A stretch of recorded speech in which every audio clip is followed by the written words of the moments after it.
नमस्कार मेरे दोस्तों, कैसे हो आप लोग। उम्मीद करता हूँ सब बहुत बढ़िया है। मैं आपका दोस्त सौरभ आपके लिए लेके आया हूँ एक नया वीडियो। तो अगर आपने नंबर सिस्टम के हमारे पुराने वीडियो नहीं देखे और हमें जॉब नोटिफिकेशंस के लिए फॉलो नहीं किया, सब्सक्राइब नहीं किया, तो जल्दी से फॉलो कर लो, सब्सक्राइब कर लो, क्योंकि यहाँ पे आपको जॉब नोटिफिकेशन के साथ साथ एग्जाम्स की तैयारी भी करवाई जाती है वीडियोस के फॉर्म में। तो चलिए फिर शुरू करते हैं आज का जबरदस्त सेशन। तो दोस्तों, आज जो मैं आपके लिए लेके आया हूँ वो एक बहुत ही डिफरेंट टाइप ऑफ क्वेश्चन आता है आपका फैक्टर्स में। क्वेश्चन की लैंग्वेज जो होती है वो इस तरह से होती है कि किस नंबर से किसी एक नंबर को मल्टीप्लाई किया जाए, गुणा किया जाए, ताकि उस नंबर के फैक्टर्स ऑड हो जाएं। फिर से सुनेंगे। मान लीजिए कोई नंबर है 30, आपसे एग्जामिनर ये पूछेगा कि 30 को किस संख्या से मल्टीप्लाई करें ताकि 30 के नंबर ऑफ फैक्टर्स ऑड हो जाएं। ये वाला टाइप आज के वीडियो में देखने वाले हैं। शुरू करते हैं आज का सेशन, आ जाओ फिर। चलिए नेक्स्ट क्वेश्चन पे आते हैं, नेक्स्ट टाइप पे आते हैं, बड़ा इंपॉर्टेंट है। कहता है 216 को किस नंबर से मल्टीप्लाई करें। सबसे छोटा नंबर होना चाहिए ऑप्शन के अकॉर्डिंग, जिसके बाद नंबर ऑफ फैक्टर जो है वो ऑड हो जाए। ठीक है, तो सबसे पहले नंबर ऑफ फैक्टर निकाल के देखते हैं। तो 216 आप जानते हो ये 6 का क्यूब होता है, और 6 होता है 2 और 3 का क्यूब। तो 2 का क्यूब और साथ में 3 का क्यूब। तो नंबर ऑफ फैक्टर्स क्या हो जाएंगे? तो नंबर ऑफ फैक्टर हो जाएंगे आपके यहाँ पे 3 और 1 4, और यहाँ पे भी 3 और 1 4, यानी कि नंबर ऑफ फैक्टर हो जाएंगे 16। 16 कैसी संख्या है? एक सम संख्या है, एक इवन नंबर है। ये कह रहा है कि नंबर ऑफ फैक्टर्स हमें क्या चाहिए? ऑड चाहिए। ठीक है, तो यानी कि ये तो इवन नहीं है, तो इसका मतलब हमें इसको किसी से मल्टीप्लाई करना है और बताना है कि किससे मल्टीप्लाई करें जिसके बाद नंबर ऑफ फैक्टर्स क्या आ जाए? आपके ऑड आ जाए। ठीक है, तो देखो, चलिए अब एक बहुत इंपॉर्टेंट कॉन्सेप्ट इसमें छुपा हुआ है जो हम समझेंगे।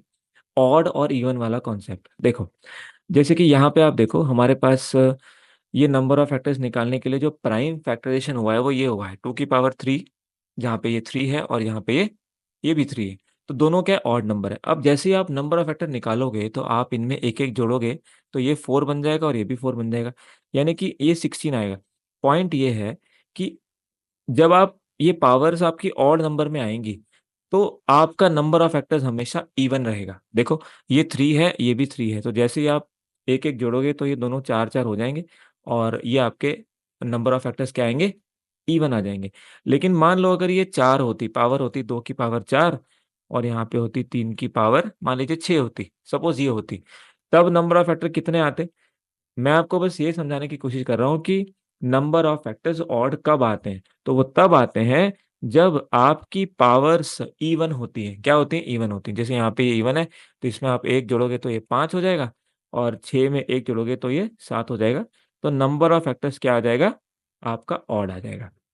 तो भाई, नंबर ऑफ फैक्टर्स को ऑड लाने के लिए पावर्स क्या होनी चाहिए दोस्त? पावर्स आपकी इवन होनी चाहिए, ताकि उसमें एक एक जोड़े तो वो दोनों ऑड बन जाए, और मल्टीप्लाई करें ऑड को ऑड से तो हमेशा ऑड ही आंसर आता है। तो ये कॉन्सेप्ट हमें यहाँ पे पकड़ना है। तो अब हम ऑप्शन से चेक करते हैं कि कौन से ऑप्शन में हमें पावर्स इवन मिलेंगी। तो जैसे अगर हम पहला ऑप्शन लें 4, तो 4 को मल्टीप्लाई करेंगे यहाँ पे। तो अगर 4 को मल्टीप्लाई करेंगे तो ये 2 का स्क्वायर हो जाएगा, तो यहाँ पे भी 2 का स्क्वायर हो जाएगा। तो देखो क्या पावर्स इवन बनी? तो देखो 2 की पावर 5 भाई इवन तो नहीं बनी, अभी भी ऑड है। और ये 3 की पावर 3, तो देखो ये तो क्या है आपके पास में?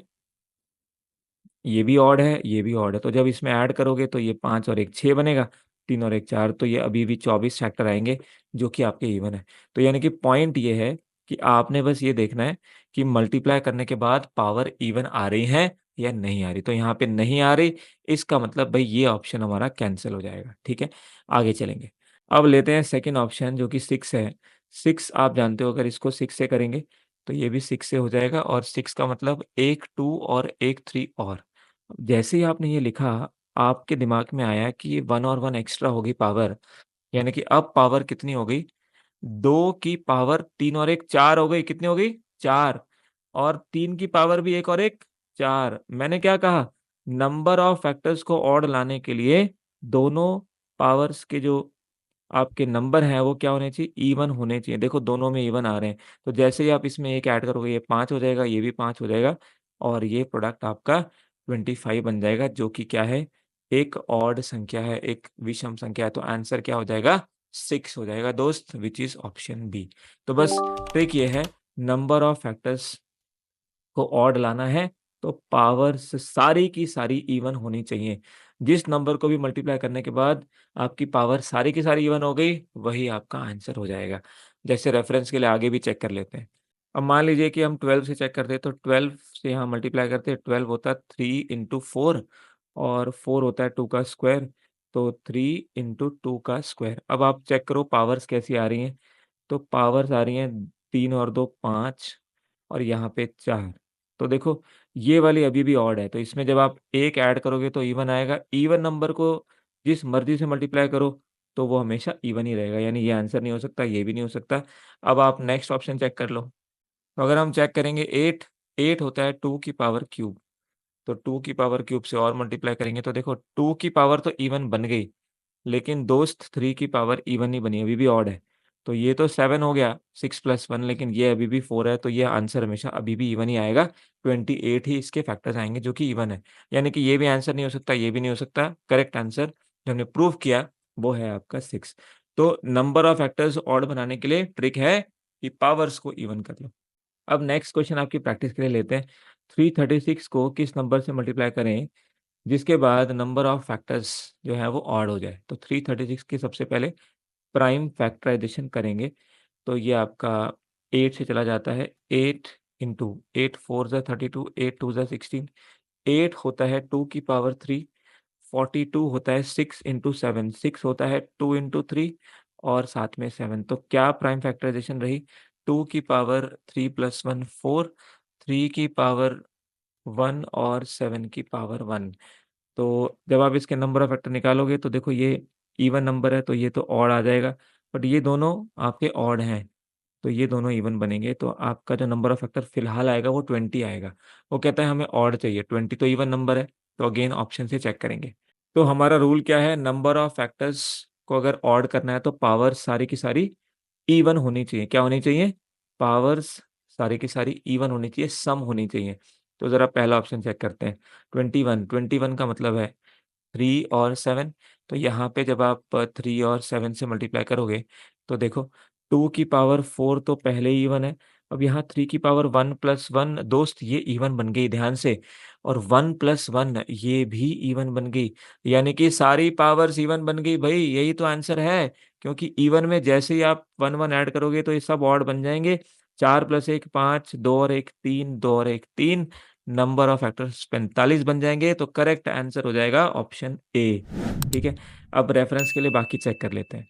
अगर आप 18 से चेक करो, 18 क्या होता है?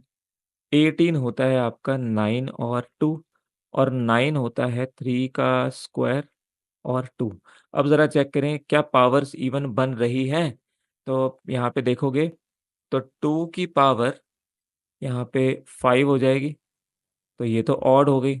3 की पावर 3 हो गई, ये भी ऑड हो गई, और 7 अकेला रह गया। तो सिर्फ़ आप देखोगे ये तीनों ऑड हैं, तो ऑड में जब आप एक-एक ऐड करोगे, तो ये तो सारे इवन बन जाएँगे। ये सारी पावर्स क्या हैं? ऑड हैं।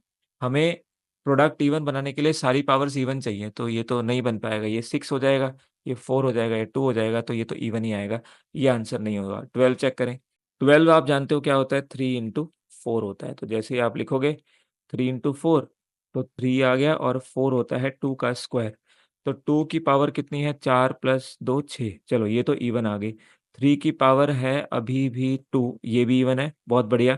लेकिन 7 की पावर अभी भी ऑड है दोस्त, तो 7 की पावर की वजह से इसके नंबर ऑफ फैक्टर्स हमेशा क्या रहेंगे? इवन ही रहेंगे, क्योंकि जैसे ही आप ये करोगे ये 7 हो जाएगा, इसमें ऐड करोगे तो 3, तो ये अभी तक ऑड था, लेकिन इसकी वजह से ये 2 है।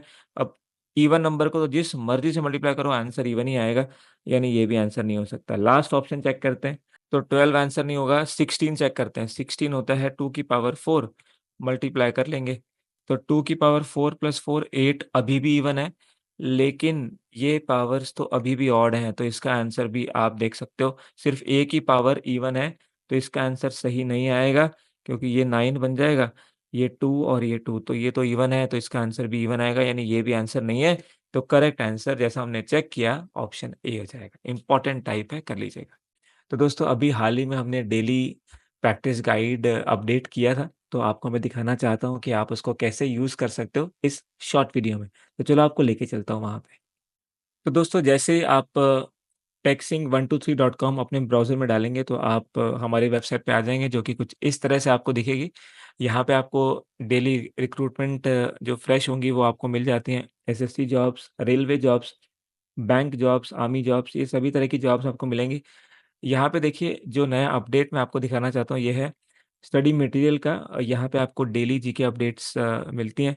तो यहाँ पे आप देखिए अगर इस पे क्लिक करेंगे यहाँ पे रीड डेली स्टडी गाइड इस पे क्लिक करेंगे तो आपको एक नया पेज मिलेगा जो इस तरह से दिखेगा और यहाँ पे थोड़ा नीचे आएँगे तो आपको daily news, GK, quiz preparation और साथ ही साथ इंग्लिश प्रिपरेशन ये 4 चीज़ें आपको प्रोवाइड की जाएँगी। तो जैसे लेटेस्ट मंथ नवंबर 2024 चल रहा है तो थोड़ा और नीचे आएँगे तो आपको यहाँ पे डे वाइज़ जैसे आप इस पे क्लिक करेंगे सैटरडे 9 नवंबर तो इस तरह से आपको उसी पेज पे ये वाला पेज आपको मिल जाएगा। तो देखिए अगर आप इस पे क्लिक करते हो यहाँ पे राइट साइड में, तो ये देखिए आपको ये इस तरह से ओपन हो जाएगी। तो यहाँ पे आप डेली न्यूज़ हेडलाइन्स पढ़ सकते हो कि डेली क्या-क्या हुआ है। एग्ज़ाम ओरिएंटेड क्वेश्चन्स आपको मिलेंगे, तो डायरेक्टली यहाँ से आप पढ़ सकते हो। 2 मिनट में आपको पूरी डे की हेडलाइन्स मिल जाएँगी। फिर डेली स्टैटिक जीके आपके लिए लेके आते हैं और इसमें आपको आंसर्स भी मिलते हैं।